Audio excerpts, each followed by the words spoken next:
SOL second semester के examination form एक बार फिर से आपके डैशबोर्ड में रिलीज़ कर दिए गए हैं। एग्ज़ामिनेशन फॉर्म में थोड़े चेंजेस हैं, घबराने वाली कोई बात नहीं है। जिन बच्चों ने ऑलरेडी फॉर्म फिल कर दिया था वो एक बार फिर से अपना डैशबोर्ड ओपन कर लें। कुछ आपसे एडिशनल डिटेल्स भी मांगी जा रही हैं, एक बार फिर से एग्ज़ाम फॉर्म फिल कर लें, कोई दिक्कत वाली बात नहीं है। दूसरी चीज़, जिन बच्चों ने गलत सब्जेक्ट चूज़ कर लिए थे, अगेन उनके लिए ऑप्शन है, दोबारा से अपने जो सब्जेक्ट्स हैं उसको करेक्ट कर सकते हैं।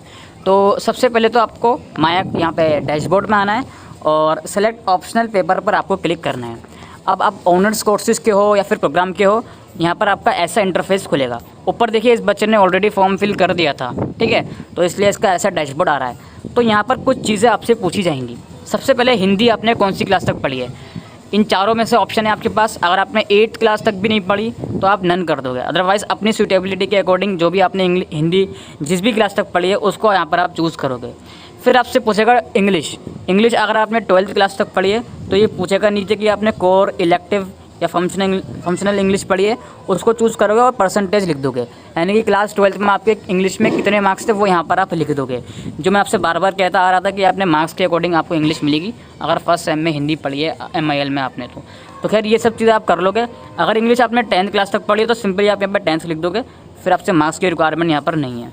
फिर तमिल अगर आपने पढ़ी है 12th या 10th तक तो उसको चूज़ कर लोगे, अगर नहीं पढ़ी तो नन कर दोगे। सिमिलरली यहाँ पर उर्दू और पंजाबी अगर आपने पढ़ी है तो अपने अकॉर्डिंग यहाँ पे चूज़ कर लोगे, अदरवाइज़ नहीं पढ़ी तो नन बटन पे क्लिक करके इसको सबमिट करोगे।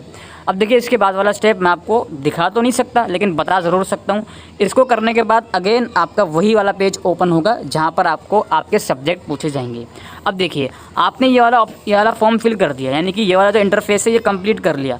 तो इस इंटरफेस को कंप्लीट करने, इस इंटरफेस में, इस पेज में जो भी डिटेल आपने एंटर करी है उसके अकॉर्डिंग वहाँ पर सब्जेक्ट शो होंगे।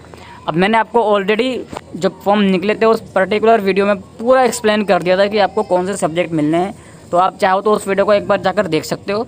अदरवाइज़ इस फॉर्म को जब आप फिल कर दोगे फिर नीचे आओगे, सबमिट बटन पर क्लिक करोगे तो आपको फिर अपने सब्जेक्ट वगैरह चूज़ करने होंगे, उसको आप चूज़ कर लीजिएगा। इसको करने के बाद अगेन आप मेन डैशबोर्ड में अपने आओगे, अकाउंट वाले सेक्शन में जाके नीचे कोर्स वाले सेक्शन में जाओगे और आपके सब्जेक्ट यहाँ पर शो हो जाएंगे जो भी आपने चूज़ किए होंगे। तो ये प्रोसीजर है सेकंड सेमेस्टर का एग्जामिनेशन फॉर्म फिल करने का।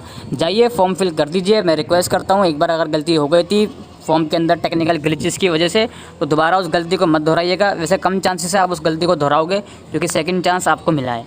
तो जाइए फॉर्म फिल कर दीजिए और इस वीडियो को ज़्यादा से ज़्यादा बच्चों के साथ शेयर करिएगा। Thank you.